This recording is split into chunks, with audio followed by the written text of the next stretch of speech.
Before I start, I'd like to report that later today I'll be signing a bill funding the government operations for the next few months.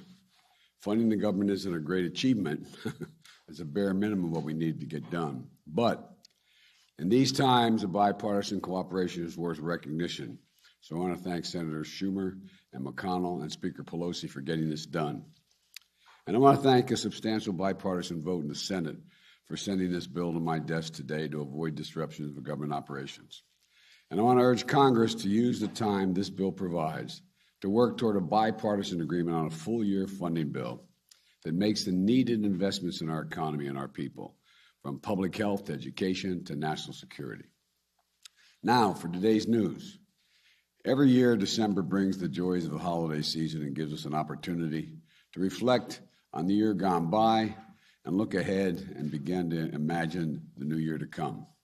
This year, we can reflect on an extraordinary bit of progress. Our economy is markedly stronger than it was a year ago, and today, the incredible news that our unemployment rate has fallen to 4.2%. At this point in the year, we're looking at the sharpest one-year decline in unemployment ever. Simply put, America is back to work, and our jobs recovery is going very strong. Today's historic drop in unemployment rate includes dramatic improvements for workers who have often seen higher wages and higher levels of unemployment. They are receiving higher wages. And the rate of Black and Hispanic unemployment is also dropping sharply. But that's not just jobs that are up. Wages are up, especially for hardworking Americans, often ignored in the past, and past recoveries. Workers in transportation and warehouses have seen their wages go up approximately 10% this year. Workers in hotels and restaurants have seen their wages go up 13% this year. And thanks to the American Rescue Plan, we've delivered significant tax cuts to families raising children. Tax cuts and raising wages for middle-class families mean that Americans, on average, have more in their pockets today than they did each month since we've been in office, than they did last year after accounting for inflation. Let me repeat that. Even after accounting for rising prices, the typical American family has more money in their pockets than they did last year. In fact, we're the only leading economy in the world where household income and the economy as a whole are stronger than they were before the pandemic. Applications for new small businesses are up 30% compared to before the pandemic. Thanks to the American Rescue Plan, we're cutting child poverty in America by more than 40%. And millions of children who spent last Christmas in poverty will not bear that burden this holiday season. Today's news means that unemployment rate has now fallen by more than 2 percentage points since I took office. That's the fastest decline in a single year on record. And it's about 3 times faster than any other president in their first year in office. The number of people claiming unemployment has fallen from 18 million when I took office to 2 million this week, another record drop. We've also learned today that in November, 235,000 jobs were created in the private sector. And when they went back and recalibrated, they found the last 2 months, they found that job growth over the prior 2 months, September and October, actually created 82,000 more jobs than had previously been reported, which means that we've averaged nearly 400,000 new jobs a month over the last 3 months, a solid pace. All told, in the first 10 full months of my administration, the economy has created 6 million jobs, a record for a new president. This is a significant improvement from when I took office in January, a sign that we're on the right track. Because of the extraordinary strides we've made, we can look forward to a brighter, happier new year ahead, in my view. But I also know that despite this progress, families are anxious. They're anxious about COVID. They're anxious about the cost of living, the economy more broadly. They're still uncertain. I want you to know I hear you. It's not enough to know that we're making progress. You need to see it and feel it in your own lives, around the kitchen table, in your checkbooks. And that's why every day my team and I are working to deliver consistent, determined, focused action to overcome the challenges we still face. Now, chief among those challenges is COVID-19.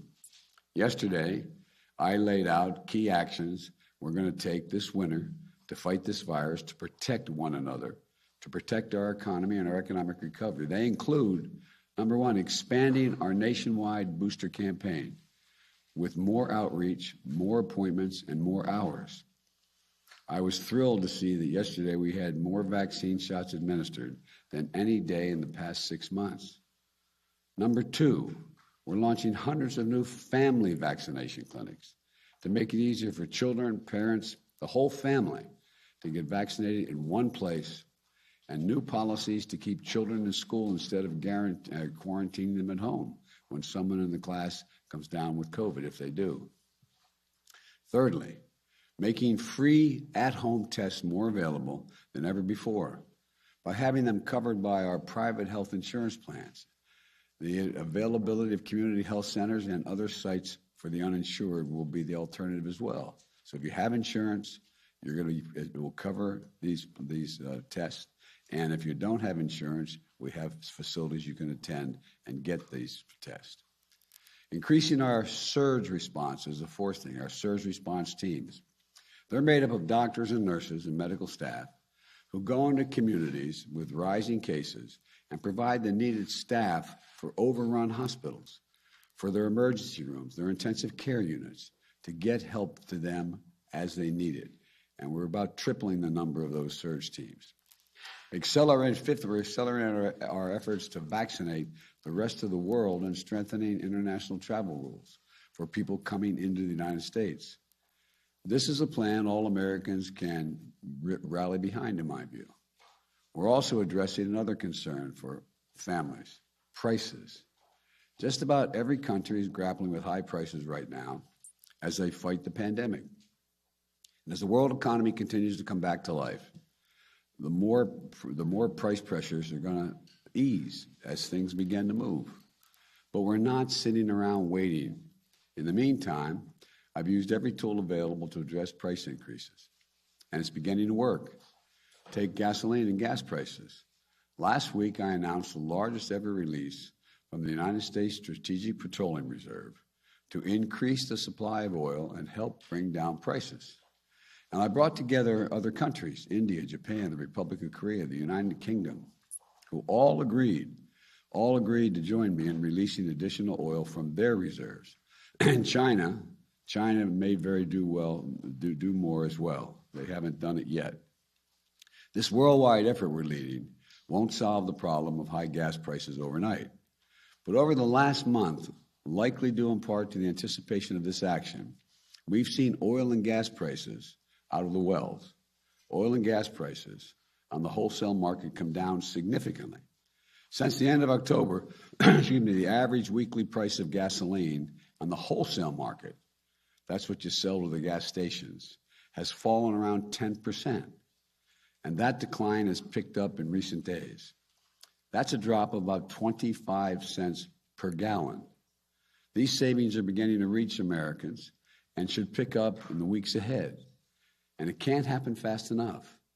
And I've asked the Federal Trade Commission to consider whether potentially illegal and anti-competitive behavior in the oil and gas industry is causing higher prices for consumers when they don't need to be that high because the wholesale prices come down so much. So we can assure the American people are paying a fair price for gas. At this time of the year, another concern that's facing American families is about being able to find what you need in the holidays, whether it's gifts or groceries. As I laid out earlier in the week, because of my actions, the actions that my administration has taken, in partnership with business, with private business and labor, retailers and grocery stores, freight movers and railroads, the shelves of our stores are going to be well stocked. We've sped up operations at our ports. For example, at the Port of Los Angeles and Long Beach, the two busiest ports in America. Over the last month, the number of containers left sitting on the docks for over 8 days is down by 40%. I've said that before, and people have come up to me and said, well, what does that mean? And so they're down 40%. Well, it means that the product are no longer sitting on the docks. They're getting off the docks, into trains, into trucks, into vehicles to get them to the store shelves. This is an incredible success story. On Monday, I convened a group of CEOs from some of the largest retailers and grocery stores, as well as leading companies that work with small businesses across the country. And they reported that their investments are up, shelves are well stocked, and they're ready to meet consumer demand for the holidays. Now, I said that yesterday, and then I saw a couple of your stations put on, you found some empty shelves. They're old empty shelves, but it doesn't matter. But go back and take a look at some of those shelves again, okay? But the point is that the vast majority of the shelves are filled, and the CEOs of not only the suppliers, but the CEOs of UPS and FedEx, which are on track to deliver more packages than ever, are saying the same thing. So we're heading into holiday season in strong shape. Again, this is about a concerted, focused action. We averted this potential crisis by figuring out what needed to be fixed, and then we brought together the people who had the capacity to fix it, or at least alleviate it. Now it's time to build on the success we had this year on jobs, wages, creation of more small business, and fixing challenges in the economy. We need to cut costs further for families. That's what my Build Back Better plan does. It's still being considered in Congress. It will lower the out-of-pocket cost for child care, elder care, housing, college, health care, and prescription drugs. In fact, a new independent analysis released this week showed that my plan would mean $7,400 in tax cuts and savings for the typical family of four with 2 children. 17 Nobel Prize winners in economics have written a letter to me affirming that this bill would reduce long-term inflationary pressures in the economy. And 2 of the leading rating agencies, not liberal think tanks, 2 of the leading rating agencies on Wall Street confirmed this month that my plan will not add to inflationary pressures. What I've always proposed, and I'm proposing now, is have a way of lower some of the most difficult costs. And what are they? The difficult costs families pay every month by asking corporations and the wealthiest Americans, including, for example, the 55 corporations that paid 0 in federal income tax last year, despite generating $40 billion in profits, and I'm happy they're profitable, to begin to pay their fair share. For example, just requiring corporations to pay a minimum 15% in taxes raises enough revenue to pay for lowering the cost of child care for 90% of families and provides universal preschool for all 3 and 4-year-olds in America. Now, what's better for those corporations? Is it better for them having child care so parents can come back to work today and they have a better educated workforce in the future? Or keep not paying any tax? Once again, no one making less than $400,000 a year will pay a penny more in federal taxes. My Build Back Better plan is fiscally responsible. It's the first major piece of legislation in more than a decade that's not only fully paid for, but will generate more than $100 billion in deficit reduction this decade. It fully covers the cost of its investments by making the largest corporations and richest Americans pay a little more in taxes. I think that's a trade-off that's worth making. And by the way, those very businesses are going to do better having a better educated and more available workforce. Having those who've done very well pay their fair share is just the right thing to do in order to provide a little breathing room for millions of American families. Throughout our history, we've emerged from crisis by investing in ourselves. And so we're going to keep at this. We're going to keep making progress for our families and for our nation. I promise you that's what's going to happen. God bless you all, and may God protect our troops and keep everyone safe. Mr. President. First of all, Mr. President, your voice sounds a little different. Are you okay? I'm okay. I have a test every day to see a COVID test.